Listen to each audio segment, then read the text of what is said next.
The views expressed on the following program are not necessarily those of WPSL. However, you're encouraged to like and share them on Facebook. It's time for the Sue Ellen Sanders Show with a house full of guests tonight. Here's your host, Sue Ellen Sanders. You mean a computer house full of guests? We are Zooming today's show. It's really great to have Stephanie Myers joining us from Healthy St. Lucie and the Department of Health in St. Lucie County. And she's just come in from the ocean, and you can see the fish behind her now. And then also Emily Hahn. Am I pronouncing it correctly? Yes, you are. You got it just right. And she's also with the Department of Health. They are in the health program promotion department. Is that correct, Stephanie? That is correct. Yep, community health promotion. So we work on a lot of different areas, but one of them is going to be, we're thrilled to have Emily on board. She's only been with us not even a month yet, right, Em? I think it's a little over a month. A little over a month. So we haven't run her off yet. That's the good news. But she's going to be our health educator out in the community, so getting her up to speed quickly. That's awesome. I'm really excited for you. And it's so important because there's so many great messages having to do with health. And, you know, people still are under the misconception that if it's good for you, it's not fun and it doesn't taste good and it's not enjoyable to do. And, you know, my experience has been very different. But I'll tell you, I was the mom in the neighborhood that was always pushing my kids to be outside and to be active and to eat healthy. And in some ways, it kind of backfired on me because as soon as my kids were old enough to drive away from me and go places without me, they were like, okay, we're not going to do any of the things she told us to in their teenage rebellion years. However, now that they're in the 20s, they've come back around and now they've realized what's good for them and what's not good for them on their own and enjoy it. And when I say that, you know, my daughter was involved with a lot of different sports, so she was naturally very healthy. But it's tough when you look at the whole idea of eating healthy and food because we kind of come from a generation, well, I come from a generation, we're sitting around the dinner table, you ate what was on your plate and you ate it all. And in our house growing up, there was an empty plate club. And if you weren't part of the empty plate club, I'm trying to think of all the comments my mother made. The children were starving. Yeah. Where were your children starving? Mine were at that point were in Ethiopia was where they were starving. Yes, yeah. And there was a little bit of disconnect with how she was going to send my food to those people in India, and I didn't quite get it. But I did understand the importance of eating everything. And two sides of the coin there. That's good because I learned to eat my vegetables and learned to even eat things that I didn't particularly like. And the deal was that I needed to have a little bit of it. But it also kind of backfired in such a way that even when I was full, I kept eating. Yeah, exactly. Go ahead, Emily. Well, that's been a big thing nowadays is not being a part of the Clean Plate Club, just because when you try and eat all your food, you eat when you're not hungry. Like you said, you're completely full and you're still stuffing your belly and it's being a little bit overstuffed. So we're trying to teach people like eat when you're hungry, but make those choices healthy. Mm-hmm. So don't grab a bag of chips. Maybe grab like an apple or some celery or some other healthier alternative than just excess carbs that you don't really need. Well, the other piece too that was hard growing up with being a part of the Clean Plate Club was you don't pay attention to your own body when you actually are hungry. Right. And you don't pay attention to when you're satisfied. Instead, you're forced to eat everything that's on your plate. And it's a hard habit I still do it. It's one of those things that my mom is like, you need to not be cleaning everything off your plate. So it got to the point I'd leave one bite on the plate just so I could have that sense of, yeah. It made it doubly interesting in my family because as we learned over the years, my mother's love language was food. And so if you didn't ask for seconds of something, or you didn't eat what she had prepared for you, or what she got for you specially, no matter how old we were, whether we were 5 or 55, you were personally insulting her if you didn't eat for her. And I try not to be that kind of mom. I don't know. It's difficult because everybody has a different type of language, and there's different ways that we show that we love us. And I would choose to believe that in encouraging my children to embrace a healthy lifestyle, that was one of the ways I was showing that I love them. Yep. Yeah. And you're a runner, so that was a part of your life growing up with them. And I think it's just a cultural and watching what adults do around us really does have a huge influence on us. But the other side of that is that sometimes the habits we develop are not healthy ones, like the Clean Plate Club.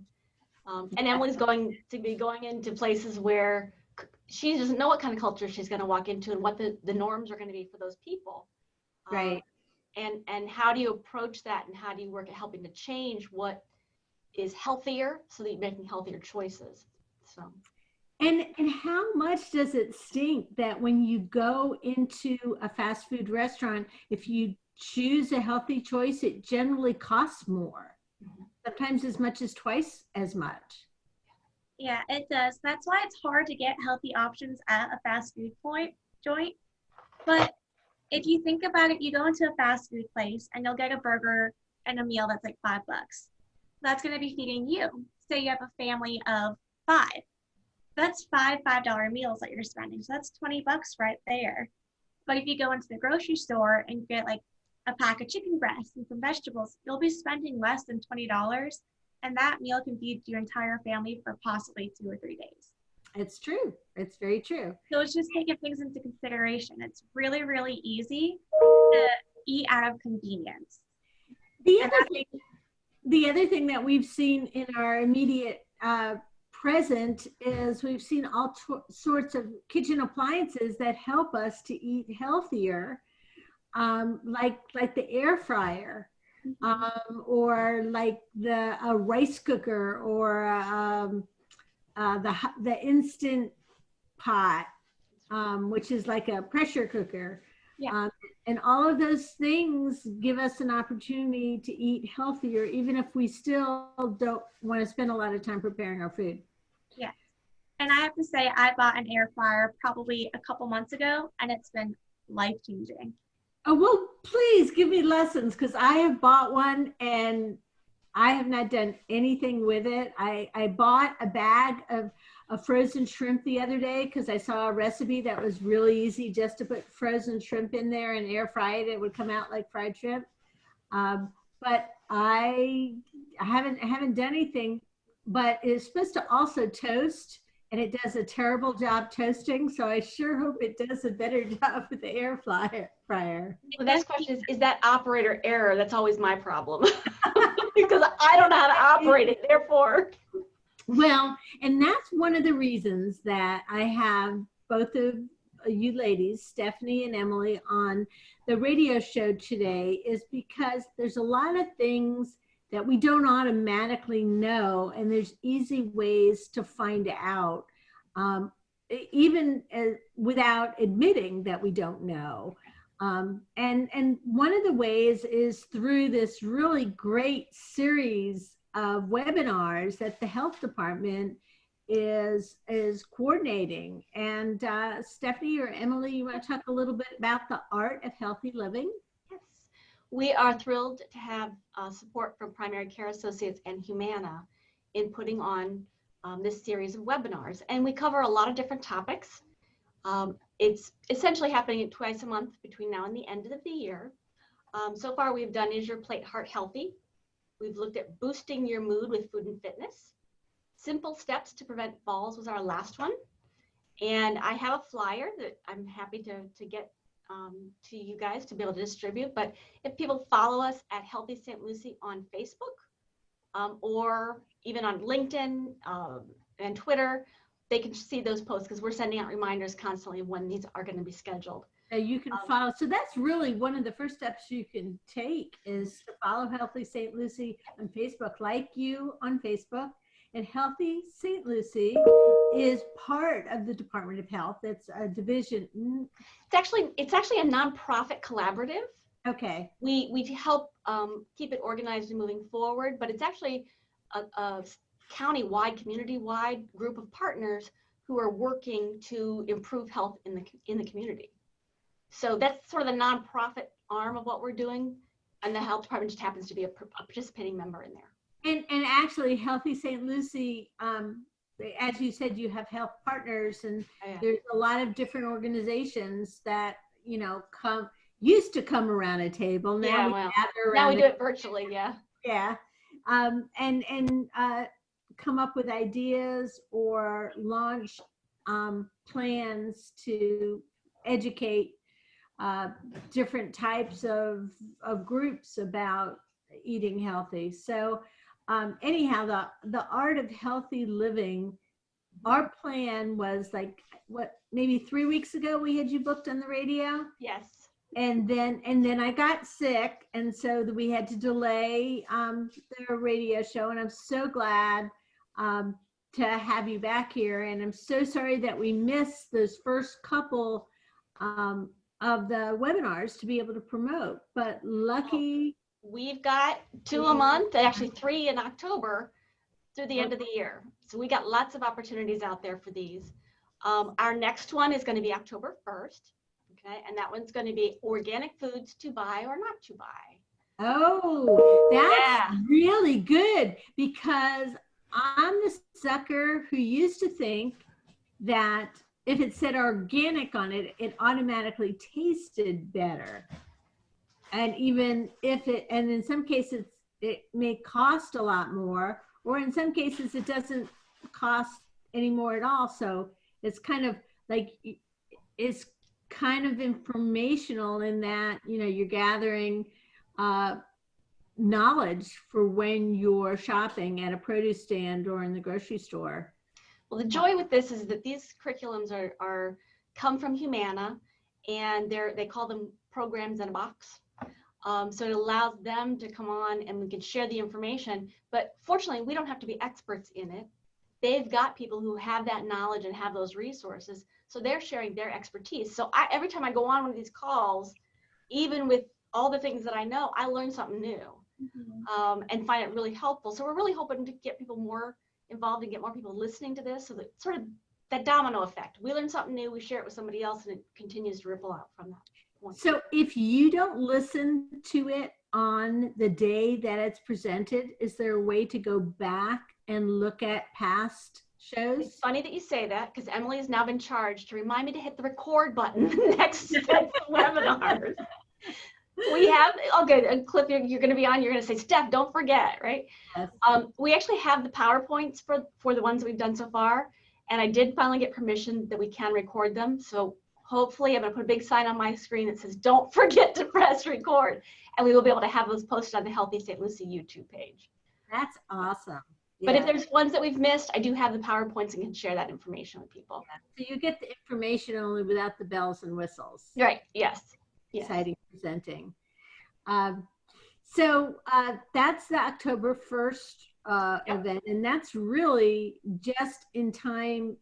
You've got all of October and all of November as you're getting into the holidays. Certainly if there was ever a time to want to try to come up with healthy alternatives, that's the time. Well, we've got some other ones that are coming up. The next one is October 15th, and that's clean eating, ditching the processed foods. Ooh. A lot of good information there about what those things contain and some of the challenges they can present for you with your energy and nutrition, all those things. We have October 29th is the Habits of Healthy People. And all of these are run from 10 to 11, and we have a link. You don't have to register or anything. The link's out there. You can just click on it and get to the class. And the link is the same link for all of them, right? Yes, it is, absolutely, That's yes. awesome. That's very convenient. And it's not easy for me to rattle it off and expect people who are listening to write it down. But you know, if you follow Gift to Healthy St. Lucie, or you can even call me. I'm at 772-873-4923, and I'll be happy to share all that information with you. I took a picture of the schedule and I sent it to Cliff. So Oh, yes! Yes. So, Good. I can incorporate it into the video. I'll edit it in later. yeah. Fine, perfect, great. He'll use his magic fingers and add it to part of our show so people. Oh, you're wonderful. Good. I was sitting there thinking, oh, shoot, should have got it to you earlier, but that's okay. Great. No, Good. hey, you did. I think I've received it like 3 different times. It means we're doing our job, right? Yes. Yeah. No, that's okay. You know what? When it's good information, important information, and information that's going to help change people's lives, I'd rather get something 3 times than not at all. Yep. And stuff happens, you forget it, you don't put it on your calendar. So it's another good way for people to get the information. Yep. So what else do you have coming up? October 29th is going to be the Habits of Healthy People. Mhm. So again, we're going into the holidays. You know, what do we need to be doing with ourselves to try and stay that healthier and not put on that holiday poundage? Do you have any hints on what the habits of healthy people are? Yes, all of that. That's our teaser out there for what do we need to do to make sure we can stay healthy in this time? We have, as we've seen with some of the health challenges and all the changes with COVID, and even going to webinars like or virtual stuff so we can talk, caregivers out there in the community are really struggling. How do they keep the people they're caring for safe, still do what they need to do? So November 5th is actually going to be caregiver survival tips. Not specifically related to COVID, but just in general, how do we find better balance? How do we find time to plan better meals, you know, on top and still try and do all the other things we've got to do? November 19th is preventing diabetes. We have a huge challenge in our communities. I think the recent data says that anybody born after 1992, 1 out of every 3 will end up developing diabetes. So preventing diabetes is huge. So preventing diabetes is part of what we're working towards in all of the efforts that we're doing through the Department of Health and Healthy St. Lucie. Why is it if you were born after 1992? Did our healthy habits take a nosedive? We don't have enough time to cover all of that. You couldn't wait and come to the webinar. See, that's my teaser out there. Okay. There's a lot of different reasons for that. There's also December 3rd is battling dangerous belly fat. So it's another one of those that has the potential here to look at the difference in body shapes and what that means and how do you fight it. The one that I'm looking forward to is December 17th, which I think this will tie into the Blue Zones information for those of you who are Blue Zones people, is living healthy to 100. So if we're going to live that long, let's figure out a way to do it the right way. Healthy and have energy. So, and we alternate with Humana and Primary Care Associates as taking the lead on doing these educational courses. And they've just been very generous with their time and being able to pass the word, spread the word about what's going on out there. So while you were talking, all that rustling you heard in the background was my husband at the refrigerator. Making healthy choices, I'm sure, right, Marty? Making healthy choices, but he was demonstrating how important it is to eat lunch on a timely basis, or otherwise you end up standing in front of the refrigerator just eating the food as you find it. Exactly. Well, one of the things that having Emily come on board, you know, she's coming on a perfect time and we're really enjoying these webinars, but she's got some other stuff in the queue that I'd love to be able to share with your audience because we got some fun opportunities moving ahead. Oh, awesome. Yeah, I'm the new SNAP health educator at the health department over here, which I'm very excited. So SNAP is a supplemental nutrition assistance programs for any people who might not know what that stands for. So my goal is to make St. Lucie County a healthier place and to make eating the healthy way the better choice and the easier choice. And I'm going to be starting a program here pretty soon called Eating Smart and Being Active. So it's to obviously eat better with every single meal and to incorporate physical activity in your everyday life. It doesn't have to be strenuous, hard, running 5 miles a day activity, but just maybe walking around the block once or twice when you have some downtime, or just getting moving more. And I'm really, really excited to start off this workshop. What type of background do you need in order to be suited for a job like yours? So since I'm a health educator, I had to go to school for health education, and I just graduated from the University of Florida. Okay. Yay! Go Gators! I was waiting for the Go Gators. Yes. Are you a Gator too?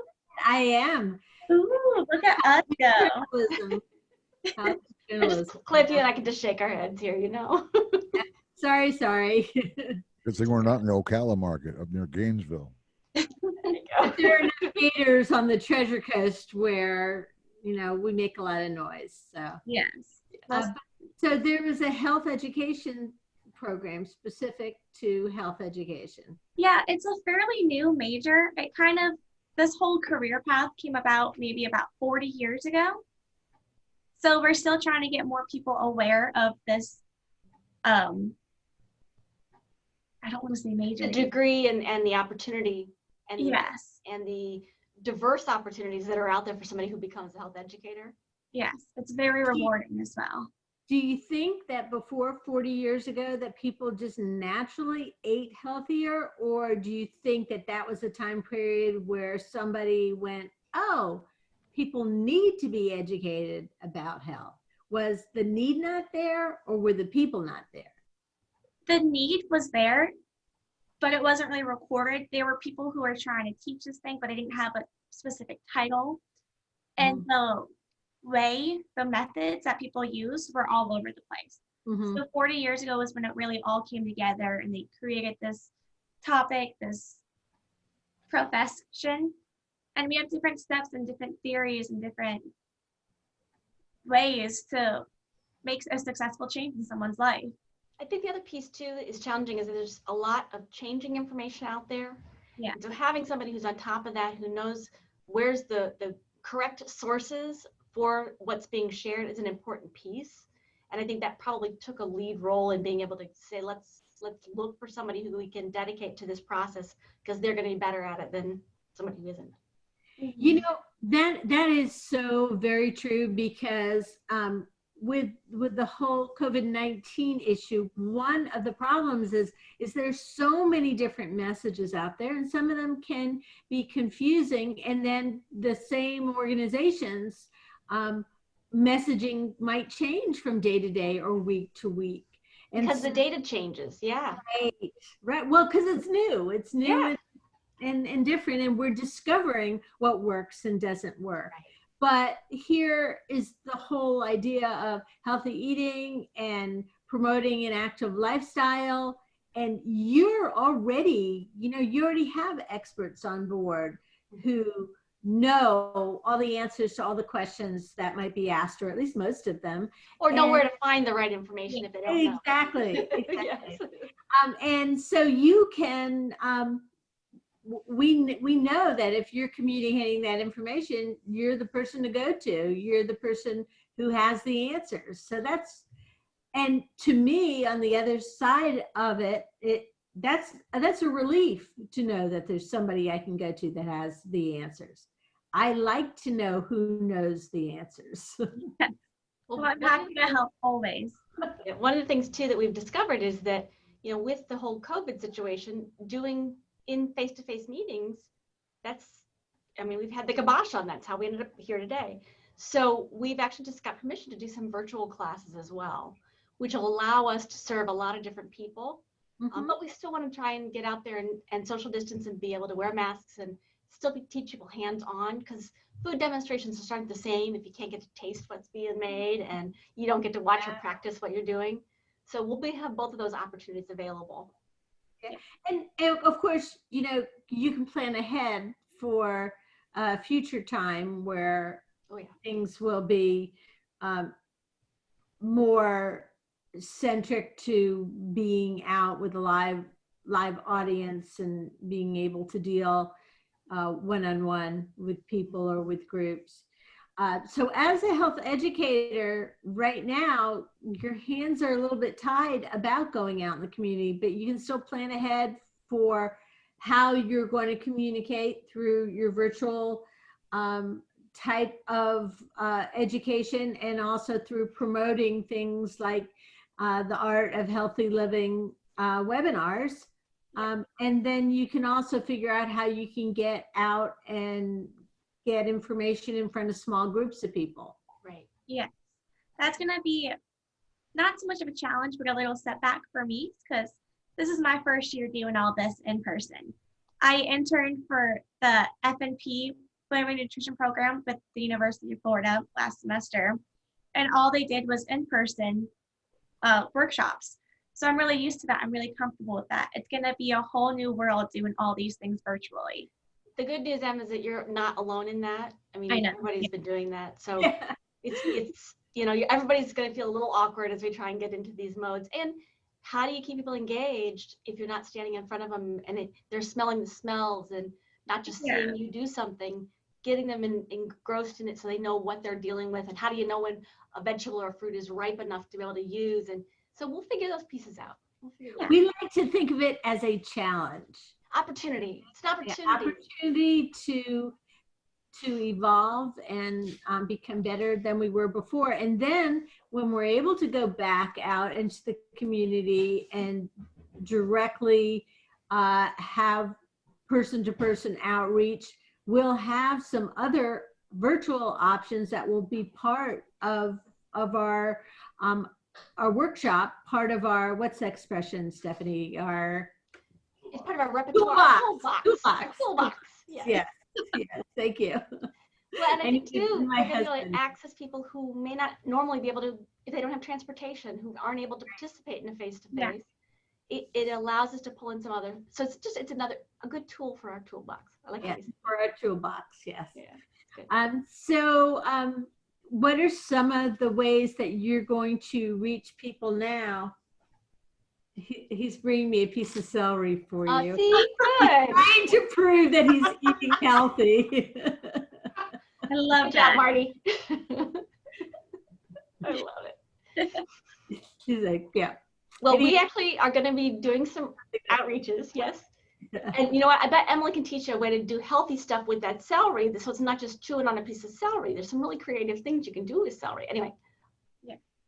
So one of the things I know to do with celery, and it may not be healthy or creative, but the only thing I really know how to do with celery, other than chop it up and put it in things, is to put cream cheese in it, and then put like either Lowry salt or raisins or something in it. Peanut butter and raisins. That was peanut butter on a log when I was growing up. Yes. Okay. On a log, yeah. So you know other good stuff to do with celery? Yeah, I can't think of any off the top of my head, but I know I've always experimented with different vegetables to try and make it more attractive to others. But now we're going to add that to our list. Yeah. Things to do with celery. But also, you've got a lot of families who would choose a healthier lifestyle if they thought that it was easier to do. And if it was easy to put spinach in something that your family didn't know that there was spinach in. I'm sorry, the doorbell rang, and so now you're going to hear the dogs for a while. Okay, we can all relate to this now. It's a whole new world. It's happening to all of us now. Yes. So anyhow, what are some of the? I'm gonna mute myself for a minute and give Emily an opportunity to talk about some of the ways that she can be training the families. Go. Okay. So some tips that I like to do, I do them personally almost every week, is after I come home from the grocery store and I buy all these great produce, I buy some strawberries, raspberries, cucumbers, just anything pretty much you can see in the produce section, I will eat it. So if I don't come home and cut it up immediately and put it in little bins, I most likely will not eat it. Because when I want something to snack on, I don't want to take the time to prepare my snack. I want something quick and easy and it's ready to go so I can watch my movie or take it with me. Yes. Yeah. So if it's all prepared and chopped up for me, that's an easy thing to grab. I open my fridge and I see it's all ready and I just take it with me. So that's a little tip I do that I'm going to try and convince other people to do, because otherwise, if it sits there whole, sometimes it goes bad fast. So I'm going to waste money and throw it away. The noise you heard was my neighbor Dana bringing me this cute little star cookie. Is that Dana Trabulsi? Yes, it is. I knew it had to be. I love her.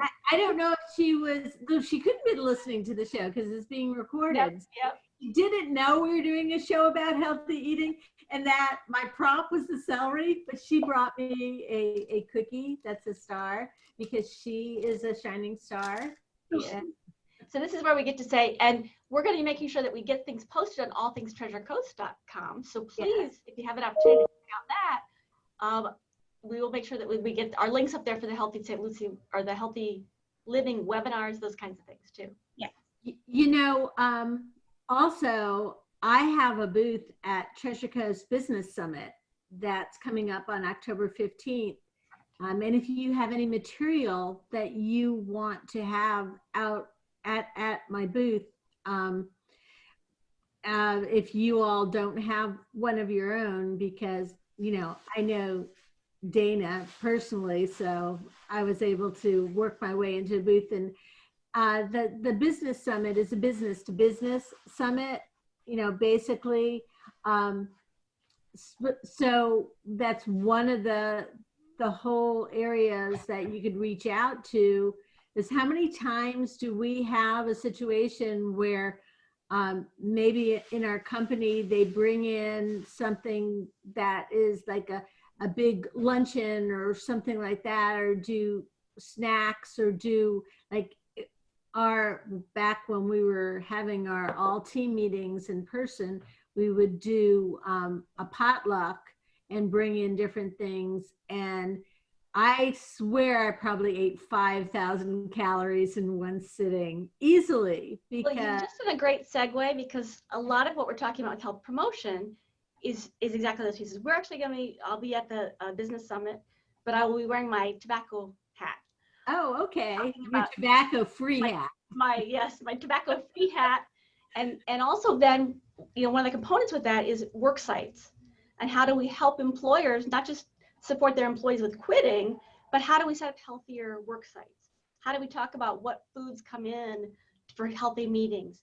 We talk about things like walking meetings. So all those pieces are things that we can do. And I would love to see us be able to offer to an employer, maybe we do a lunch and learn where people can come in and Emily can come in and do a 60-minute class on how do you do food prep and planning, and so that people are starting to integrate that more into their everyday lives. What a wonderful opportunity for an employer who wants to bring healthy and wellness opportunities into their business, for Emily to be able to come in and do that. It's just a great opportunity. Yeah. So there's all kinds of things that we can do that people wouldn't necessarily think about, but I appreciate the opportunity to hand out the flyers for Art of Healthy Living, and we will definitely take you up on that. Yeah. Awesome. And, you know, going out to organizations and showing them the importance of healthy eating too, and the ease of healthy eating. And of course, the bottom line for businesses is if their team and their employees are eating healthier and being more active, and as part of a healthy lifestyle, then their insurance premiums are coming down, and it's a win-win for everybody. It's even more than that. Insurance premiums certainly play a role, but less absenteeism because people have better, stronger immune systems. If they're feeding their kids better, their kids are less likely to be sick, so they're less likely to call out because they have a sick child. Mm-hmm. So all these pieces that play into that, people tend to be more productive because they're going to have better nutrition.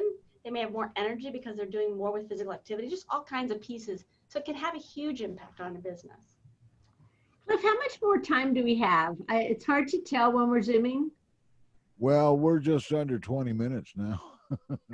Okay. Because I was going to do a little segue here, and I wanted to make sure that we had plenty of time to cover everything we needed to do. So my question for Emily or Stephanie is,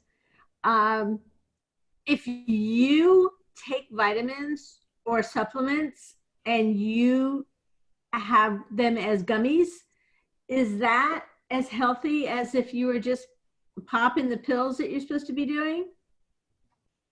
I'll let you field this one. Be careful here But because keep in mind that we are not health experts on Okay. supplements. All So right. that's my caveat on this. Okay. And so we probably would defer to say we would need to do some CDC research and find out what they say. But then with that said, I'll let them. Yeah, like she said, I'm not a health expert, and I like to eat my gummy vitamins. To me, they're more fun, and they help me start my day with a little smile. Exactly. They make me happy. So But I know ultimately, 5 calories or something like that, but you know, Yeah. if and ultimately we're. Sorry, go Go ahead. I was going to say, if they take the place of me eating a piece of sugary candy and, you know, I take a vitamin and have a little something sweet that makes me happy. Yeah. I don't think any of us are going to argue with that. No. I know that it's, some of the stuff that I've been reading is that it's hard to get the same thing back in the day when you would go out into your yard and pick a tomato off the vine and eat that. It was a vine ripened tomato. It had all of its nutrition balance in it. And now it's harder and harder to get to those things. So sometimes tomatoes are picked way early before they've had that full development because they need to get them in people's hands before they go bad. And they'll use, they'll put gas in there to make them turn red at the end, but that doesn't mean that the full nutritional value is developed. Oh, So it's kind of like a, I hate to even bring this up, like a premature baby that grows and develops more, the longer you have it, in your belly. The same thing like with that tomato on the vine is developing, and if you pick it before it's red and then make and it turn red, it doesn't have all the nutrients it needs or you need. And one of the things that happens with that is that's where supplements can come into play. Because sometimes even if you're eating really healthy food choices, you're still not getting the same nutrition we might have gotten 30 years ago. And we're also working on health promotion pieces to help with community gardens and encouraging people to develop their urban gardening skills and how do you do that successfully, because you're more likely to get healthy choices picking it out of your backyard than you are trying to access it from some other source. Now that's a whole other thing, because I kind of looked at, when my kids were little, my husband is the gardener in the family, and he had little vegetable gardens, especially with my daughter. And now she's grown and she's still growing her own herbs and she just started like with her tomato plants and things like that. And I kind of thought, oh, that's kind of fun. And when they were little, they ate more vegetables, especially if they grew them. But there's actually, those vegetables are healthier for them. It can be. Yep, absolutely. Absolutely can be. Okay. And it's always fun eating your own fruits and veggies. You have a sense of pride if you grew it. Yes. Yeah. The other piece I think it's important with that too is that we have areas in our county where they're actually called food deserts, where people are not within a mile or two of a grocery store or somewhere they can get fresh produce. So utilizing the community backyard gardening concept helps people get access to healthier food choices. Even when if they don't have transportation and can't get to the grocery, what are their alternatives? Are they going to go to the corner market and buy chips and that kind of stuff because that's all that's offered there? Right. Or do we look at other strategies to try and get healthy choices in their hands? Well, and going back to why the community market offers the choice of the chips is because those chips are in a sealed bag and they stay fresh. Whereas if they put bananas out, they have to replace them every 2 days. And one of the things, our visions for future, we'd love to be able to get to a point where we are able to do healthy corner stores. So strategize on, how do we help them access food that even if it's got a shorter lifespan, that they can still offer it on an affordable rate and get that into people's hands. So there's a whole best practices associated with that. We're not quite there yet, but hopefully Em will stick with us long enough to start doing that development as we move further into this. How exciting that is. Oh, it's awesome. You must lay awake at night or wake up at 2 or 3 o'clock in the morning and think of new ideas to do. every day. It's Yeah. scary some days to be in my head. Yeah. Trying to make the connections and look at opportunities and having a vision. Yeah. And you know, what we were talking about healthy lifestyle too. One of the best places that I have found for coming up with ideas is when I'm exercising. Yeah. Because my mind isn't bogged down with day to day, you know, thinking of what comes next and a lot of stressors. Instead, it really, some of my most creative ideas come when I'm walking or running or doing an exercise bike, because my mind is wandering free. Why is that? Oh, I'm not sure I know the physiology behind it, but I know endorphins are a wonderful thing when you're exercising. Okay, well, that's part of it. It's endorphins. Yeah. Yeah. The other thing too is I think we're all on treadmills a lot and our brains don't shut down. So if you're focusing on doing something physical and you're able to stay focused on it, it sometimes will free your head up to not let other distractions in. So you were talking about a proverbial treadmill that we're all Yes, on. it wasn't a proverbial treadmill, yes. But if you're on an actual treadmill, then yes, that would be different. No, I was the proverbial, you're right, yes. We're all trying to go and accomplish what we need to accomplish, and there's no white space in there, so to speak, to be able to stop and pause. But you're right, that's why some of my best thoughts come at 2 in the morning, is because it's when I'm slowed down enough to be able to let them in. Yes, when you pause. So the thought with the healthy education SNAP education is that you would train your families or businesses or whoever that the healthy habits, but you all, as part of Healthy St. Lucie, also have your billion step challenge that continues. So let's talk a little bit about that before we go. Well, I tell you that it's another one of those things that COVID's thrown a wrench in. We are in year 3 of our billion step challenge right now, where I think we're about a little over 2,400 people participating. And the goal is for the community to be able, yes, you are, you're one of our best supporters, to get people moving more, whatever that looks like for them. And you know, we know the platform we're using is Walker Tracker, and it's Healthy St. Lucie. It's stlucie.walkertracker.com if people are interested in signing up. And you'll help the community get to our billion steps, but we find that which is measured improves. And when I first started doing the Billion Step Challenge, it's been a couple years ago now, and looking at what was my baseline, I was a little embarrassed to admit what my steps were during the day. It was kind of like, oh dear. But even just paying attention to that helped me start to say, okay, where can I fit in more steps? When I get up to go run something to Emily's office, I'll take a loop around the building just to get a few extra steps in.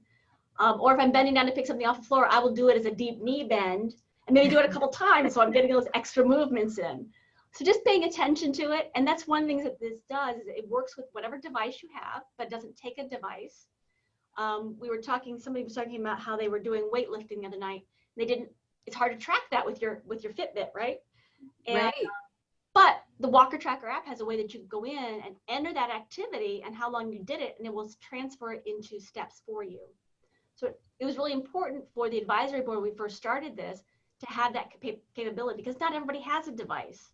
Or like if you're a swimmer, you can't wear a device in the pool. So we want them to be able to track that activity so that they can start to show an improvement for themselves. But there is also, if you do have a device, you can connect that device. It syncs automatically, yes. Yep. So it doesn't matter which device. Most devices work with the system. The joy is that part of our initiative with this is that we can help with that. So if somebody's having trouble getting connected, call my office, 772-873-4923, and we will help navigate that. So question for you while I have you on here is, if I changed my Fitbit, if I've upgraded my Fitbit, do I have to reconnect with Walker Tracker? And I will say a hesitant no, because it's really, because I haven't had that situation come up, but as long as it's tied to your email address, your email account, and that those two things are connected. You may have to not necessarily connect the device itself. I'd have to go back and look. But, you know, there is a whole process in there for doing that initial connection. And you will probably have to update it. But I think the Fitbit link works for all the different kinds of Fitbits. Okay. So I think it would be easy. Because of course, the question of the day is, if you walked and you didn't have your Fitbit working, did you really walk? Well, it's interesting really? That because we've actually had some competitive people out there that thought it was really cool to I'm gonna go play tennis for an hour with my Fitbit on, and then I'm gonna go back and I'm gonna enter an hour of tennis as an activity. So in a sense, they're double counting. And we had some people who actually dropped out of the competition for that because they felt like it wasn't being fair. Think of it. Yeah. And so, and some folks did it not realizing that they were, you know, double counting. Yes. Thought, oh, well, I did this activity, so I'm going to enter it, not realizing they were already wearing their device. So it's interesting. And we do have competitive people out there who may have known ahead of time. The bottom line is it's not about cheating. It's about doing what's better for your health. And hopefully keeping people, you know, encouraged, as opposed to, I'm not even going to try and compete in this challenge because so-and-so may be double counting and I'll never catch them. That's not what it's about. Yeah. It's about creating those healthy habits. Yes. Yeah, exactly. Yeah. And for some people, it may not be getting 10,000 steps a day. For them, it may be increasing from 3,000 steps a day to 5,000 steps a day. And that's a marked improvement. You know, the 10,000 steps that came out in it really was not statistically based. It was on average, people who walk 10,000 steps are healthier. But it's not a magic number for everybody. It's whatever you can do to increase your activity level is going to help benefit you in the long run. Well, I'm married to a man who's very competitive. And when we both first started part of the Billion Step Challenge, he was competing with me, and is that like at the end of every night, it was like who had the most steps. And the days that he mowed the lawn, he got a lot of steps, but they were small steps. Yes. So here's my question: are all steps equal? Are all steps created equal? Well, it's interesting because there is the opportunity in the app. You can change your stride length. So if somebody has a shorter stride, they can go in and change that distance, and so it will count differently. But it's based on, you know, the motion that is picked up. I will tell you, I discovered one day I was trying to walk because I was cold in my office, right? I don't know if you can see this, but I had my arms like this because I was cold. Well, I discovered I walked for probably 15, 20 minutes, and it didn't count a single step because it was tied into my arm movement.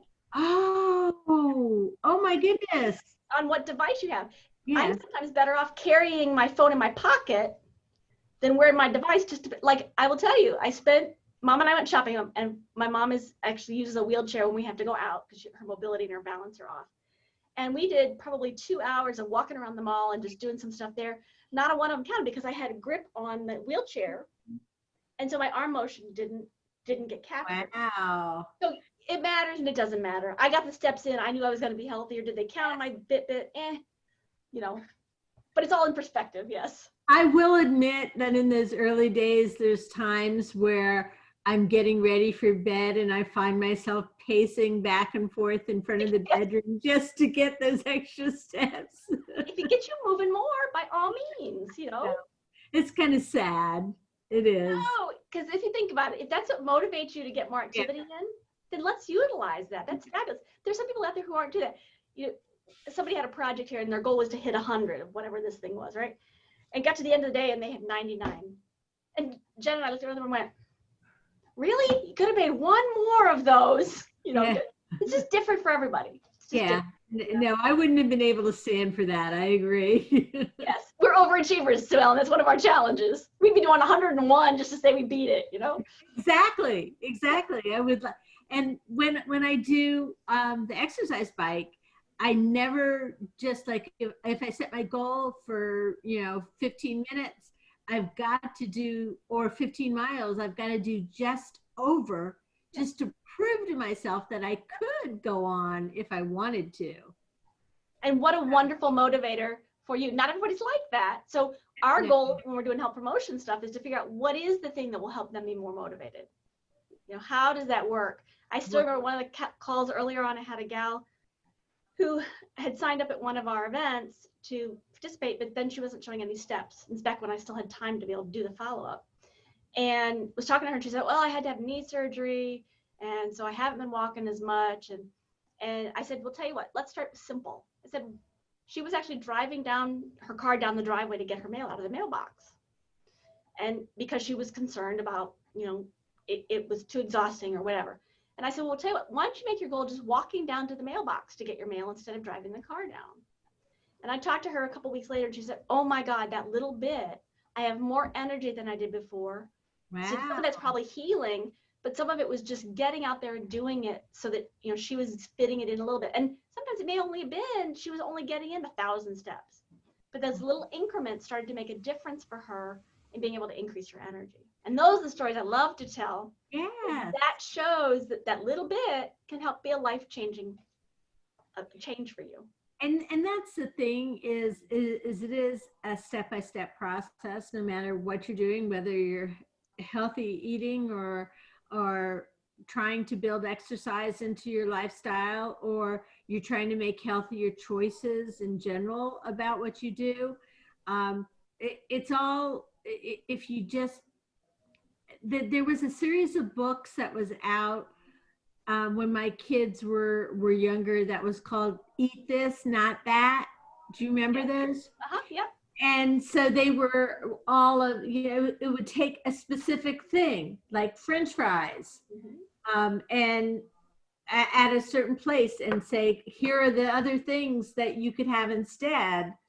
Or these are the different types of French fries you could have that would, so it was all about making that healthier choice, not necessarily all the way to healthy, but healthier.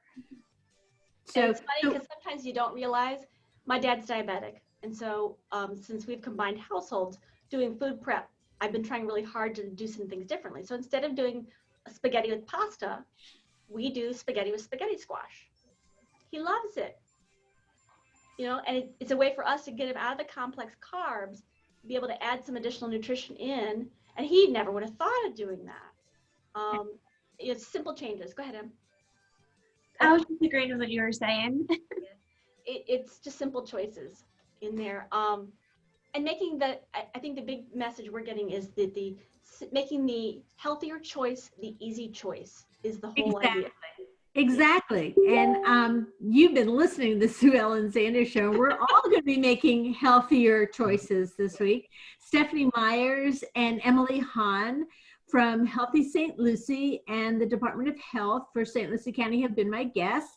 Thank you so much for joining us, and we'll see you next time with more. And the Sue Ellen Sanders Show is archived in video format on YouTube under WPSL TV.